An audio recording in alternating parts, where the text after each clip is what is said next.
general information muna tayo. General information, yung father of electronics daw, si Michael Faraday, father of electronics. Pero ang father of modern electronics ay yung naka-invento raw ng vacuum tube, si John Ambrose Fleming. So bakit ko to na i-vlog? Kasi as a graduate of computer science, ito yung mga kapatid o kamag-anak nila, kumbaga dikit. Kung IT ka, ang science background mo, ang iyong scientific background when it comes to discipline is electronics and modern electronics. Well, yung computer engineering is a combination of electronics and computer science.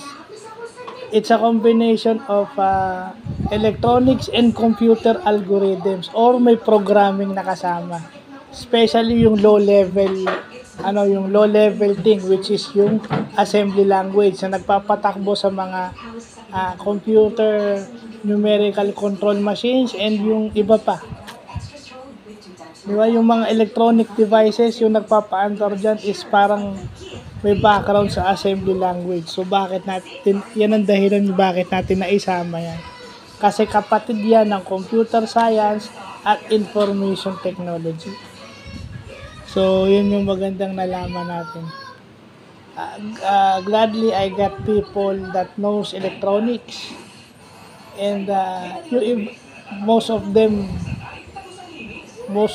or half of them are my teachers. Tinuruan ako. So, yun.